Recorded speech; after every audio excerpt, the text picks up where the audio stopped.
Mamlaka ya Mapato TRA imechukua hatua mahususi ya kuanzisha dawati maalum la uwezeshaji biashara ambalo jukumu lake ni kushirikisha wafanyabiashara wa ngazi zote, kusikiliza changamoto wanazokabiliana nazo na kwa pamoja kutafuta namna ya kuzitatua.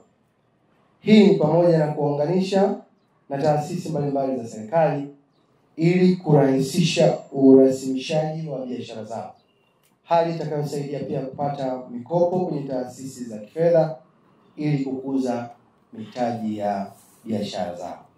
Aidha, uanzishwaji wa dawati hili unaenda sambamba na juhudi za serikali ya awamu ya 6 inayoongozwa na mama mahiri, mama kipenzi cha Watanzania, Mheshimiwa Daktari Samia Suluhu Hassan, za kuwatambua na kuwalea wafanyabiashara katika ngazi zote, hali inayothibitishwa na maboresho yaliyofanywa kwenye sheria ya usimamizi wa kodi kwa kutambua wafanyabiashara wa sekta rasmi na sekta zisizo rasmi sambamba na taasisi zinazowasajili. Aidha, uanzishwaji wa dawati hili ni utekelezaji wa vitendo na maelekezo ya Mheshimiwa Rais wa Jamhuri ya Muungano wa Tanzania ya kuitaka Mamlaka ya Mapato Tanzania TRA kushiriki moja kwa moja katika kuhakikisha wafanyabiashara wanawekewa mazingira mazuri ya kufanya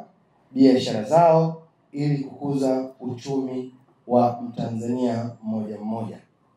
Lengo kuu la dawati hili kwanza ni kuwatambua, lakini pili ni kuwashirikisha, na tatu ni kuwasikiliza. Lakini sambamba na kuwasikiliza, baada ya hizo hatua zote tatu, jambo la mwisho ni kuwawezesha wafanyabiashara nchini, wakiwemo wale wafanyabiashara wadogo, ili waweze kufikia malengo yao. Na ili haya yaweze kufanyika, mnapaswa kutoa huduma, kwa maana TRA sasa mnapaswa kutoa huduma za karibu kwa wafanyabiashara kwa kuwapatia elimu na msaada stahiki juu ya biashara zao na namna bora ya kuzirasimisha, pamoja na kuwasogezea huduma za karibu katika maeneo yao. Nimesikia hapa kwenye hotuba yako umetuambia kwamba umesogeza huduma hii kule halmashauri ya Msalala. Tunapongeza sana kwa kazi nzuri, kwa uzalendo mkubwa na utekelezaji mzuri wa ilani ya Chama cha Mapinduzi 2025. Dawati hili linapaswa kuongoza utekelezaji wa mikakati jumuishi ya kijamii inayowezeshwa na teknolojia rafiki ili kutambua, kubainisha na kuwasaidia wafanyabiashara hao. Ofisi yenu inapaswa kutumia nyenzo muhimu za majadiliano na idara nyingine za serikali na sekta binafsi, pamoja na utoaji elimu na msaada wa huduma za karibu kwa wafanyabiashara hawa niliowataja. Kupitia dawati hili tunategemea Mamlaka ya Mapato Tanzania TRA itaendelea kujenga mahusiano bora na sekta binafsi, ikiwemo kuhakikisha kuwa mnashiriki kamilifu katika kuwalea na kuwahudumia wafanyabiashara wadogo kwa ajili ya kuhakikisha kuwa biashara zao zinakuwa.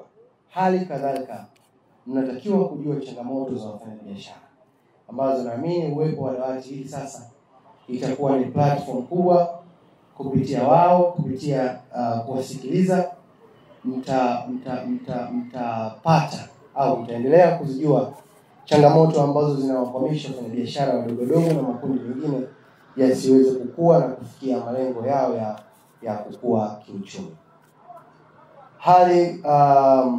Hivyo niwaombe na kuwaelekeza meneja wa mkoa pamoja na watumishi wote wa Mamlaka ya Mapato Tanzania kuhakikisha kuwa mnaishi katika dhima ya serikali ya Jamhuri ya Muungano wa Tanzania ya kutoa huduma bora kwa wafanyabiashara wote. Na sisi kwa upande wa serikali tuko tayari kutoa ushirikiano wa kutosha kuhakikisha dhamira hii njema inafanikiwa kwa ustawi wa wafanyabiashara wa mkoa wa Kahama pamoja na taifa kwa ujumla. East African Spirits Company Limited ni kampuni inayojihusisha na uzalishaji wa pombe kali na bia. Kampuni hii ilianza mnamo 2018 ambapo ilianza na line ya plastiki. Tulianza uzalishaji wa bidhaa yetu inayoitwa Diamond Rock. 2019 tukaanzisha line yetu ya line ya glasi ambao tunazalisha bidhaa yetu pendwa Hanson's Choice. 2023 ndipo tulipoanza ku blend na ku manufacture beers zikiwa ni Hanson's Light, Goldberg, Basembi ambayo imeunga mwaka 2024 na Hanson's Dry iliyoanza uzalishaji mwaka 2025. Bidhaa zetu ni bora, salama, zimethibitishwa na TBS, lakini pia zina key element au niseme ni zina sifa kuu ya kutokuwa na hangover, kutokuwa na harufu mbaya, na pia zina bei nafuu kwa kila Mtanzania.